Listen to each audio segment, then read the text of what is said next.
So therefore, you could have like when I edit it, it could be like a clip just on you and a clip just on me, kind of thing.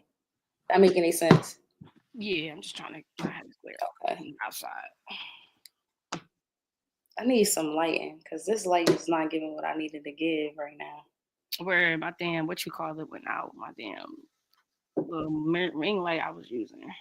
Yeah, I was trying to look up some stuff on Cyber Monday actually. Happy holidays, everybody. By the way. Thanksgiving Day just passed, Christmas coming up. We recording, so I figured I'd tell everybody happy holidays. But yeah, Cyber Monday, I was trying to look up some stuff for us to get to like make the setup look dope. Um I was trying to figure out how to use the mic that I already got, but long story short, it's better to do a podcast mic. So I'm gonna be ordering one for me and you pretty soon, so we could just have that different look. But the one that I think would be the easiest to set up instead of us trying to be complicated with figuring out the setup would be to it's like a clip that kind of connects like to a desk, if that makes any sense, and a mic kind of like sits right in front of you. Oh yeah, I know what you're talking about. Yeah, so you know what I'm saying, just to give it a different look. That's why I wanted to record on two different, like the way that you had your page set up, where you got like just you and you speaking. I want us to both have clips like that. That's why I was saying do one recording with both of us and one just like strictly on you. So when I play with the edits, I could kind of give you both. Okay. Yeah, but yeah, Yeah, that's what's up. word, Elevation. word. Elevation, exactly. Word. Speaking of that, so I know you was doing your detox. You feel like, are you still in it? Like, I know we like to start the conversation off with a positive moment of success. Yeah, I'm done. I'm You done. done? Okay. Yeah, yeah, yeah. How was it? Would you gain from it? Would you learn from it? Um, hmm, what did I learn? I feel like more so this was more so just learning how I want to take care of myself in a whole nother way. That's good. Yeah, that's pretty much what I learned from this go round. Like how I want to take care of myself going forward. Yeah, it's so funny that you say that because I was thinking like going into the new year. I was having a conversation with this white guy that work at my job. He's mad crazy, and he said something that kind of stood out to me. He was just like, he just asked me. He was like, "How often do you put yourself first?" And I was like, "Damn." When I thought about it, I couldn't even really answer the question. I'm like, "What you mean? Put myself first in what situation?" And it made me think. Like, I want to create a routine, and I think it's important for everybody to like have a routine where you specifically just catering and taking care of yourself, finding out what you like, almost like dating yourself. I feel like you said that in one of the earlier podcasts. So yeah, man, that's dope. That you about to approach that in a new way. Yeah, yeah. I fasted like 6 days. Hmm. Um, so like that in itself was something that like, cause I stopped eating on Friday. Yeah. And I didn't eat anything else until the next Friday. Like, Mm. 7 days of fasting. Okay. I yeah, think well, that yeah, is it was like yeah, like six, and because I did like Friday night. I started eating in the morning, but even when I started eating, it was kind of like 9 days. I want to say because was it one? Was it 9 or 2? I don't know, but I know it was definitely like 7 or 8 because I couldn't eat right away, because it was all just kind of like I don't want to call it a water fast, but because it wasn't a water fast and it wasn't a juice fast, we kept sugar in our water, which was honey, raw honey, which I didn't use because raw honey doesn't really break up. Or we could do maple syrup, and we could make it as as sweet as we want to. Mhm. And it's crazy in the beginning. I was trying to be like, all right, now I don't want to make it like too sweet or whatever. Like I made it sweet, but I didn't want to make it like really sweet. So it was good though. But I found myself almost getting headache. And so anytime when you're doing like a water fast properly, and you feel like a headache going on, a lot of it is because your glucose levels start dropping. So the honey actually immediately kind of shoots it up. And it's honey and maple syrup are like one molecule.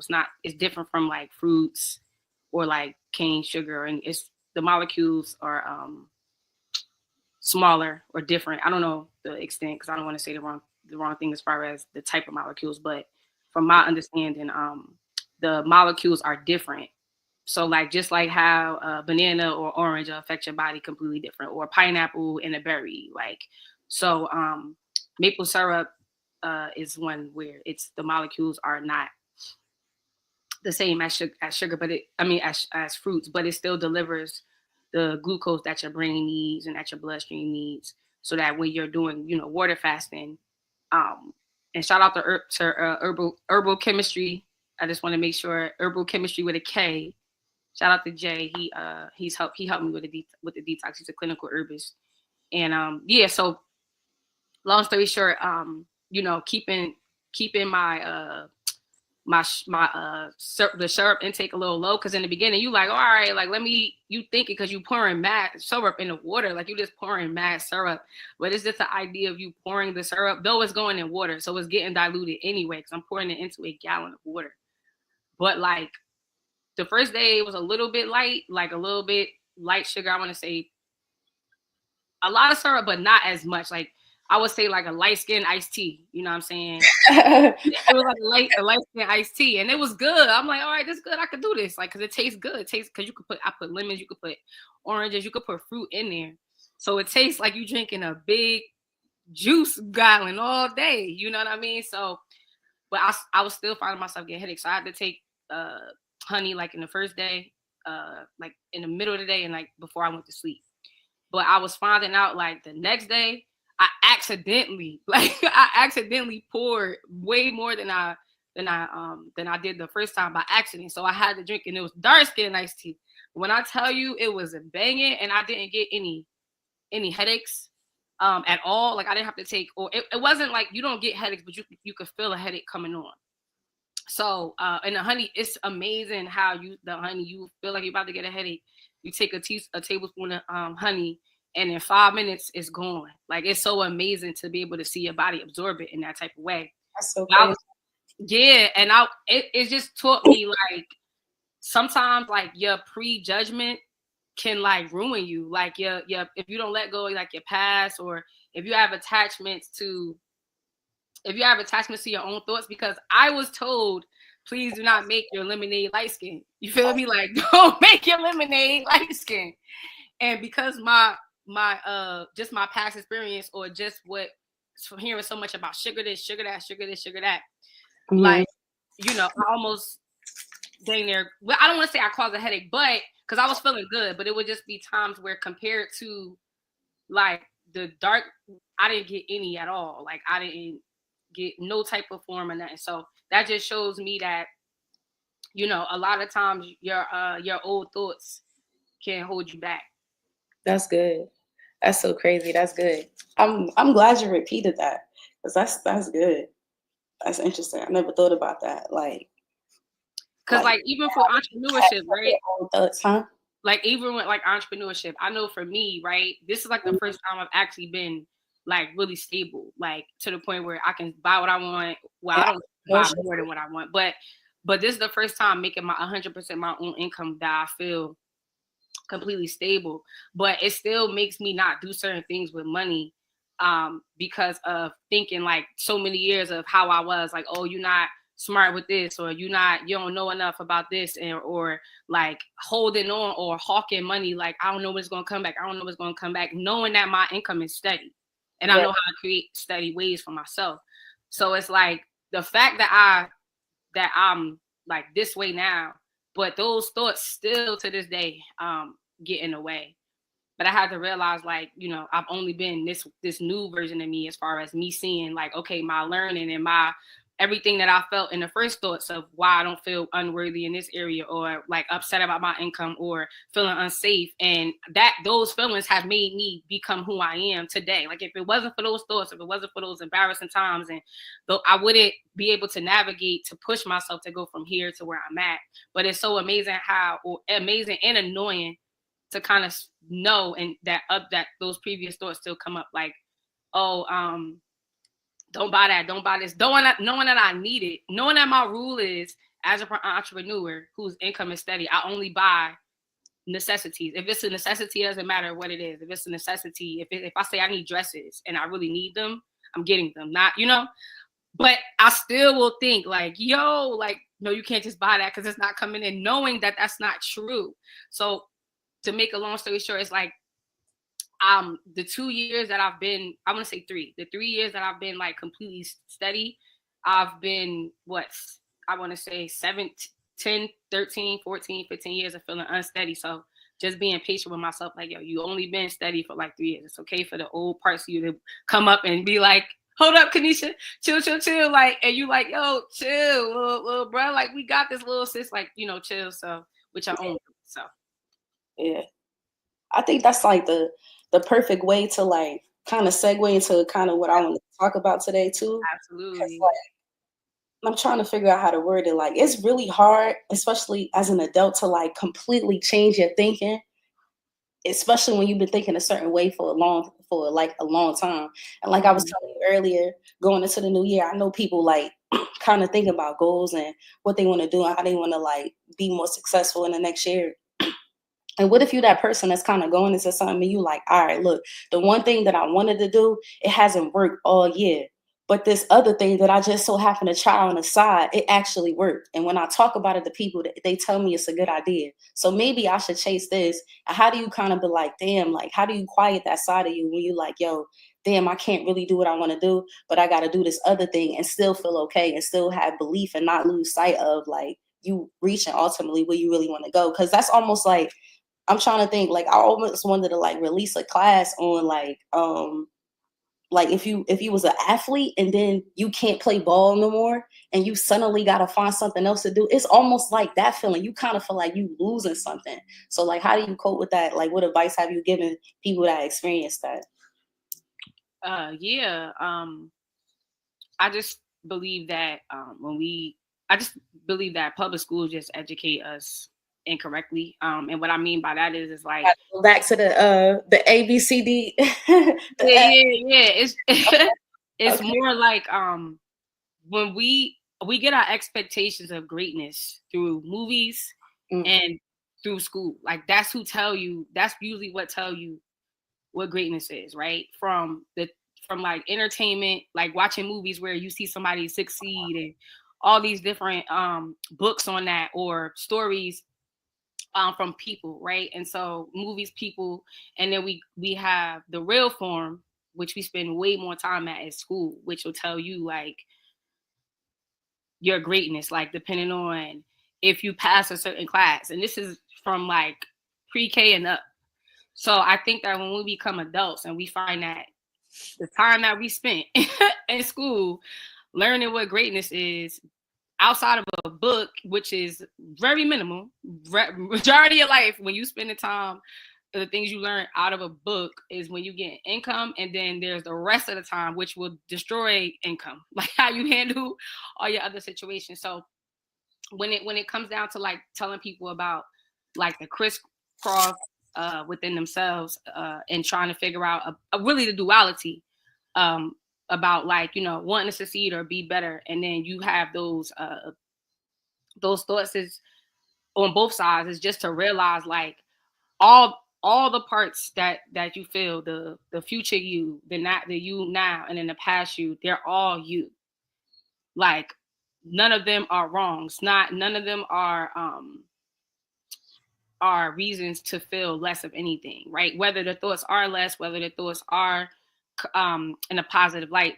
But when it comes down to like trying to figure out which one is correct, it doesn't matter which one you pick. Like it doesn't matter which one you pick. The point of the matter is to know why you're picking it and what you're doing it for. So if you're saying like if I had an issue right now, like a perfect example would be okay, like starting to spend money on this and that, and then when I'm not spending the money because I'm thinking like, oh, okay, like I might not get it back, or those old thoughts that I had when I was in my 20s and early 20s. I still have to speak to that person. I still have to speak to the younger person because now their job is to protect me. So it's about understanding like, okay, which one is true here? Like which one actually really is true? Because like why is that back thought coming up? And I know it may seem like a hard, like something that's like, man, I'm not about to sit here and ask that, but when it comes to thinking, it's not easy. And so if something is scaring you, it means you don't have all the information. So it's like I like to have a conversation with myself, literally, like, yo, why am I really thinking this? Like, where is this coming from? Oh, and I will get so detailed. Like, this is coming from when you came home and you couldn't pay your rent for 2 months. You know what I mean? Like, you have to get that detailed, not just, oh, I'm scared. Like, nah, you have to be able to acknowledge why you're scared so that you can check if this is the same situation, because it could be or it could be not. So it's more so about just understanding that both of the negative and both of the positive thoughts are absolutely okay to have, and it doesn't matter per se which one that you choose. It's about understanding why, so that if you pick the negative, it's to bring you to a positive. If you pick the higher thought, you're gonna have to stay in the positive, and that negative part is still gonna come in. You have to stay strong in that selection. So either one will bring you to safety. But when we start to feel bad about it, when we start to attach all these other emotions to it, anxiety and worry and embarrassment and fear, that's when it gets tangled up. Got you. I think ultimately it's like you just really got to talk to yourself. I think, like we were saying that on all of the previous episodes, like thinking in the brain is almost like a muscle, and you really got to like exercising in terms of like telling yourself the opposite things of, like, when you having these internal battles of what you should or shouldn't do.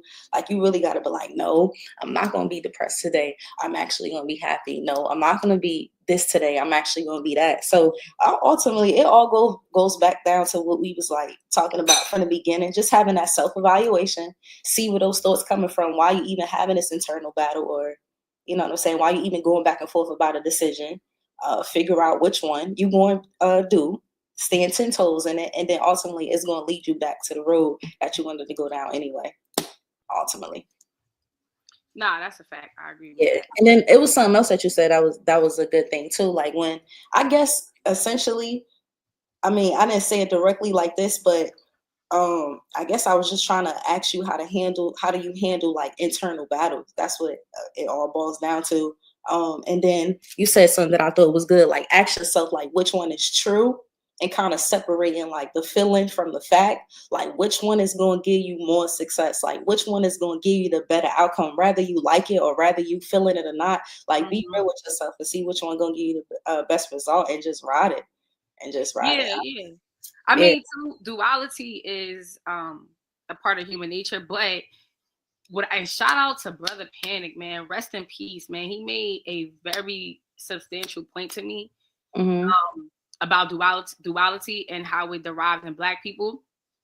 He basically was saying that around the 90s they put out movies on purpose that represented duality to make you think that like a bad feeling means like negative, like in a sense where like if I'm hating on something or I'm being in a negative, what people will call like I have a negative thought, or like you're comparing it to a good thought. So the duality is good versus evil or good versus bad, right? We should say.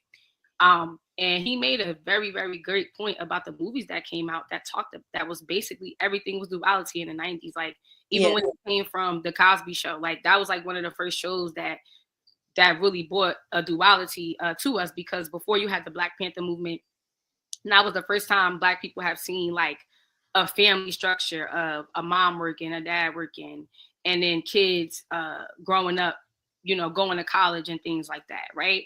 Yeah. And then at that, so it make you think like, okay, if I'm here, I'm supposed to be there. So you start thinking like, okay, this level, right? Me living in the projects or me living poorly in the country or whatever the case may be.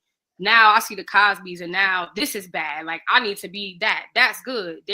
This TV show is telling me this is good. And then on top of that, you got movies like Juice. Every single damn near movie in the 90s that was a Black theater that was in Black hit had duality. Like when we talk about Juice, you had Q and Pop.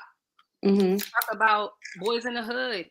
And this is Brother Pan. This is not me. This was just a good point to me. But it when you had Boys in the Hood, you had what's Cuban Good part in Ice Cube. Like it's always someone that is good and someone that is bad. In Minister Society, you had the dude with the dreads, and he turned Kane into the dude, and then you had the Muslim dude in it.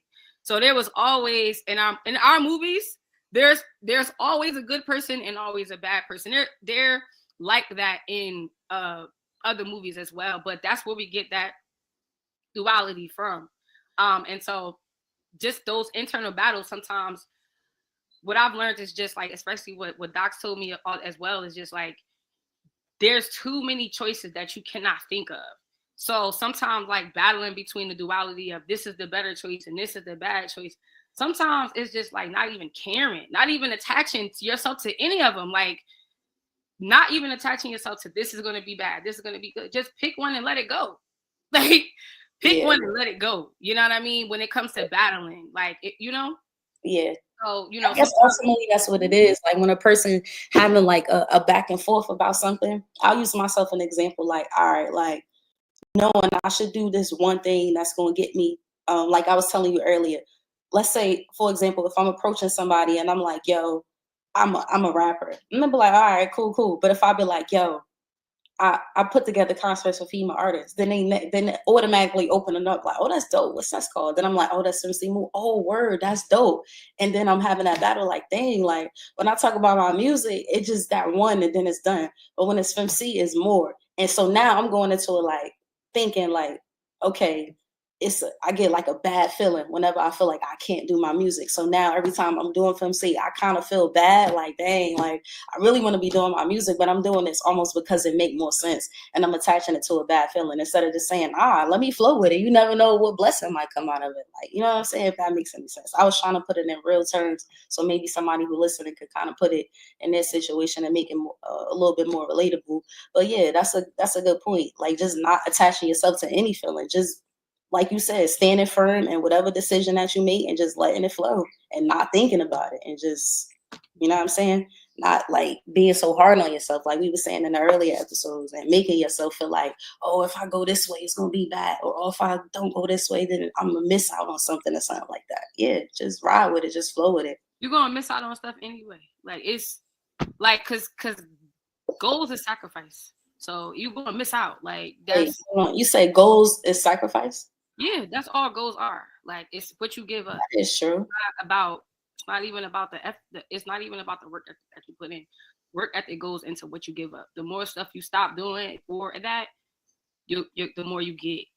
So the work ethic come from just, all right, let me put my ethic in the stuff that I'm supposed to be doing. Like put my work ethic in, you know, getting up on time. Like that's the work ethic that you put into the steps that like require you to get to the next level, not just the shiny parts of the object like that we like, oh, you know, I want to rap because, you know, I really want to be imagining myself like at a concert, or I want to have like mad people coming up to me and autographing, or I want to have mad people bumping.